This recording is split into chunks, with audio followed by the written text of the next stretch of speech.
Hello everybody and welcome back. So we're changing gears a little bit now. We're going to start taking a look at, help me pause this. We're starting to take a look at different types of economies here. Alright, so the first thing I want you to think about today, you don't really need to write this down, but I want you to think about, alright, if you could make anything, what would it be? How would you go about making it? Which for that you can think about those factors of production, and who would purchase what you made? Now, the thing about our society is that we're given the luxury of being able to choose these things, right? Anybody can go and open up their own business. It costs about $40. You can get a business license downtown. It's not really complicated to set up. You are given the options of what you choose to produce, right? There's no one standing over you and saying you must do this or you must do that. I mean, maybe your parents, but they don't have the final say in that. And finally, who would purchase what you made? It comes down to individuals' desires on what they want. Now, although our country may be like this, other countries are not. If you look at China, most of these questions would be answered by the government. They decide what's made. All right, whenever COVID-19 started to hit, they told different businesses that they had to produce things that they weren't used to. All right, how they would produce it, they gave them a model by which they had to go. So if you look at China, all of the masks there are produced the exact same way. All the ventilators there are produced the exact same way. And that's whatever way is most efficient. And who would purchase what you made? Now, the flip side of this is that the government also decides who gets what. And it might be based off of need, it might be based off of greed, it can be based off of a lot of different things. All right, but to start out with today, we'll look at a third option, what we call a traditional economy, to where it's based more on customs and beliefs. So if you think back to that Wadabe tribe that you looked at with the video, they answered things a lot differently. And I'm going to want to wait for the classroom discussion in the Google Meet to talk about that a little bit more. All right, but first let's do a recap over last week. All right, so if we're looking at copper, which is a mineral used to make air conditioners, it would be considered among which of the following factors of production? Would it be capital, land, labor, or entrepreneurship? Again, I always think that the easiest way is to start by ruling out what we know it can't be. So if we're looking at copper, it's a mineral, we know that it's not a person. So the two that we can go ahead and rule out would be the labor and the entrepreneurship, because those both represent people. All right, so if we're just at capital and land, all right, we can see that copper is something you can find out in nature. It's a natural resource, in which case it would be land and not capital. All right, and this is just the Wadabe link. Again, I'll post this. I'll post this above the thing. You should have already watched this. Yeah. All right, and so when we're looking at economics, we ask these three basic questions, which kind of relate to the opener. It's what goods should be produced? How should they be produced, and who consumes these goods that are produced? Who purchases? What to produce, how to produce, and who to produce it for? So in our country, it's mostly answered by individuals. However, there's a mixture of government as well. If you think of schools, schools are mostly a public-run endeavor, right? Because private schools aren't really super efficient. If you look at most private schools, like let's say you're looking at Brunswick Christian Academy, the average teacher there is going to teach like 3 or 4 different subjects. Like a good friend of mine works at one of the private schools in the area. She teaches 2nd, 3rd, and 4th grade. Granted, her class sizes are small, but she's got to plan 3 different sets of lesson plans every day. Whereas for me, I get to focus on economics all day long, so I really get to perfect what I work at, or at least try to perfect it. If you look at, like, let's say, the military, right? We want our military to be a public thing. We want our military to be, controlled by the government, because if it was a private business, it would no longer be about what's best for the American people, it'd be what's best for the company. And those don't necessarily coincide with one another. So most things in our country would be considered private. However, sometimes it's just easier to have public versions of it. Think about roads for this. If every individual road was owned by a private company, well, the only way they can make a profit would be toll booths. So imagine coming to school, from your house, and every new road you go on, you'd have to stop at a toll booth. Probably not the most efficient way of travel, right? And so the government will step in when there's not really an effective way for a business to do something. All right, so the big thing that we're going to look at today are economic values. And so when you think about values, you're thinking about things that are important to you, right? It might be family, it might be friends, it might be honesty or trust, right? We have our own set of core beliefs, our own set of core values, but so does our country as a whole. Like if you think about the United States, I would say that individualism is a very big value that we have here, right? We want people to be reliant on themselves and not be beholden onto other people, right? We value economic freedom, right? Even to the point where people aren't willing to sacrifice their freedom for the safety of others. If you look at the mask conflict, a lot of people just don't want to lose their ability not to wear masks, even if there's a risk involved with it. All right, and so our country's values might be very different than other countries' values, and what we're going to look at today and this week is how to kind of compare those values. Oops, sorry, that should have been on there as well. So yeah, societies do have different values. And so we're going to look at a couple different ones today. And so again, as always, just pause me if you need to stop to fill in the notes and things like that.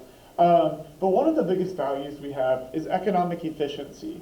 All right, this means being able to do things better and better and more effectively. And a good way to think about this is to think about my relationship with Walmart. I absolutely hate Walmart. It's my least favorite place in the world, but you better believe that every Sunday I'm there doing my grocery shopping because it's so efficient, right? I already know where every single thing is on every single aisle, right? I like the self-checkouts. I don't have to go and talk to people while I'm checking out. I know that if I'm going grocery shopping, that's the most efficient way to do it. That way I don't have to go to 10 different stores for a pair of socks and for my apples or for a new plug for my iPhone or whatever. So we value this efficiency at a very high level. And that's something that I admire about your generation. Like, you guys don't sit still, you always want to be doing something. And so that's definitely a big value that we have in our country.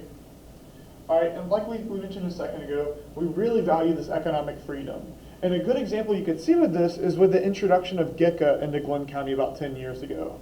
So GECA was built whenever I was in high school, and I remember that the door just opened to all of these new different types of careers. So I started out in the culinary program there. I was there the first year that the culinary program started, and it almost changed the trajectory of what I wanted to do with my life. Still today I love cooking, and it's a career that I can see myself being really happy in.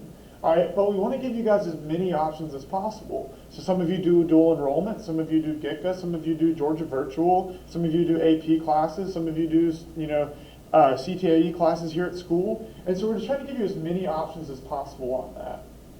But while we have that economic freedom, that hasn't always been the case for other countries.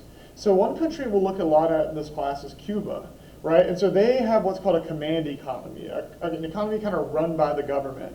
And so while we may be given all these choices of what we want to do with our lives, in Cuba, kids your age don't really have all of those same options. All right, and that would definitely be a negative. We'll talk about some of the positives that they have that we don't, but it's all about balance. All right, another value that we have is economic security. All right, and so this is just knowing that I can put my money in the bank today. No, that's more predictability. So this economic security is more about, we call them safety net programs. It's programs that are designed at making sure that you don't hit rock bottom. If you think about like a tightrope walker at a circus, they've got a safety net underneath. That way if they stumble and fall, they don't die from it. And so we've got a lot of programs like that. If you look at welfare, if you look at Section 8 housing, which provides free or cheap apartment living, we've got unemployment benefits, we've got FEMA in case a hurricane hits your house. We've got all of these different safety net programs that try to prevent us from hitting rock bottom. The issue, though, is that while some of these programs are doing a good job of making sure that people don't die, they don't do that great of a job of getting people out of poverty, right? And that's where we can look at jobs programs and things like that as additional resources that we can use to kind of build on that. All right, so one value that we have a little bit of trouble with in our economy is that of economic equity. So people get equity and equality mixed up all the time. Equality is treating everyone 100% the same way. Equity is treating people based on their needs. All right, and while most people would argue that yes, we need equality, people have a little bit more trouble with equity. And so a way to think about this, equality would be like if you were on the track team and you did a 100-meter dash, right? Everyone starts in the same place and it's all on your own individual merit, whether you finish first or whether you finish last. Equity would be more like a relay race, right? You could be the fastest person on the team, but if the 3 people before you are slowing down your whole team, by the time you get the baton, yeah, maybe you can catch up to the first place person, but it's going to be a lot harder for you. And in our country, that's kind of the reality, right? That as a teacher, I see students that come into school every day with the same clothes they were wearing the day before. or kids that didn't get enough food for dinner last night, right? Or kids that have to work until midnight. And so there's a lot of trouble that we have with equity in our country. But there's a lot of things that people are doing to try to kind of balance it out. And so a really easy way you can see this issue in our country is to think about me versus LeBron James, right? So you've got this incredible basketball player who makes millions and millions of dollars, and you've got me who makes significantly less than millions and millions of dollars. All right. Now, if you were to ask most people which would have more value to society, a teacher or a basketball player, I think most people would say a teacher, right? Granted, LeBron James has paid for like thousands of kids to go to college, so he wins this one. But let's just say like an average basketball player. So my question then is, why do basketball players get paid more, right? If there's more value to society through me, why would a basketball player get paid more? And it comes down to the fact that they earn their team money. For any team that LeBron James is on, they're going to get billions of dollars in ad revenues and jersey sales, things like that. And even if I get, perfect scores on the end of course tests, even if I'm the best teacher at Brunswick High School, I still don't make the school an extra dollar. All right, and so in our country, we have this economic freedom, but sometimes it comes at the cost of economic equity. All right, another important value that we have in our country is economic growth. All right, and so this is looking at our country as a whole moving forward economically. So that means having the newest iPhones or the best clothes or the nicer house or the better car. And it's kind of ingrained in us, right? And I especially see that with teenagers, right? There's a lot of things that you guys associate with status symbols. For some people, maybe shoes or maybe their jewelry or things like that. And so we put a big emphasis on this economic growth. We're always trying to improve ourselves to get the better job, to get the nicer house, to get the better car.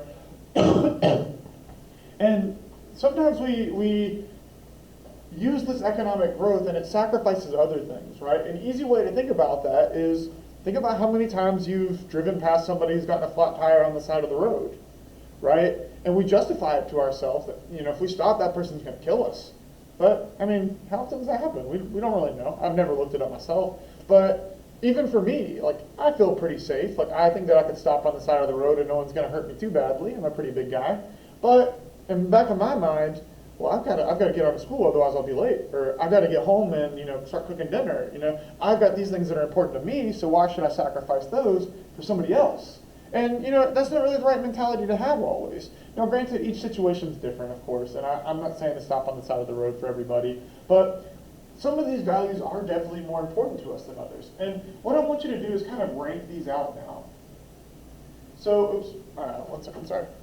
All right, what I want you to do is I want you to take these 7 economic values. We've got economic freedom, economic security, economic innovation, economic efficiency, growth, predictability, and equity. Predictability just means that things are going to be stable over time. You put your paycheck in the bank this week, and next week that money will be worth about the same amount of money. All right, so I want you to take these 7 values in economic equity or fairness. Take these 7 values, and I want you to put them in order of importance to you. So if equity is your most important thing, you would put that as your number 1. Or if economic efficiency was your most important, you put that as your number 1. So I want you to put them in order from your most important to your least important. And we'll talk about that when we get onto the Google Meet as well. All right, and so, give me 1 second. Let me make sure this is what I want to cover today. Yes. And so when we're comparing economies over the next couple days, a couple things that we're going to be looking at again is public versus private. Who owns these productive resources? Who decides what's produced? How do they decide it? Who gets the goods? All right, second, we're going to talk about the role of the government, right? In our country, the government's pretty hands-off. Their main job is to regulate things. If you look at China or Cuba, the government's very hands-on. They're directing the economy and telling people what to produce. All right, we'll talk more about our individual economic plans as well as our countries. A couple other things that we're going to look at more specifically is how our income is distributed in our country. And that goes back to the me versus LeBron James thing, right? That, yes, I understand that he should be making a lot more money than I am because he makes the Lakers, I'm not really follow basketball, I think the Lakers. He makes the Lakers a lot of money. So that makes sense. If he makes them $30 million, he should get $20 million. Otherwise, it might be kind of unfair. All right, we're going to look at price controls, what the government does to try to make things fair for everybody, right? So if you look at a city like New York, all right, rent in these cities is beyond what the average person can pay. So instead of having half the population homeless, what are we going to do about this? All right, and then we're going to look at private property, which is the way we encourage growth in our country.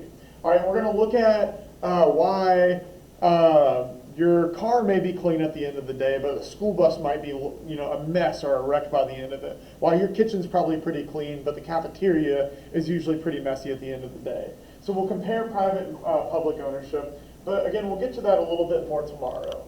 All right, so what I want you to do now, go ahead and switch over to the Google Meet. I want to discuss the order that you put things in, and I want to discuss that Wadabe video a little bit more. All right, thank you, and see you guys in a second.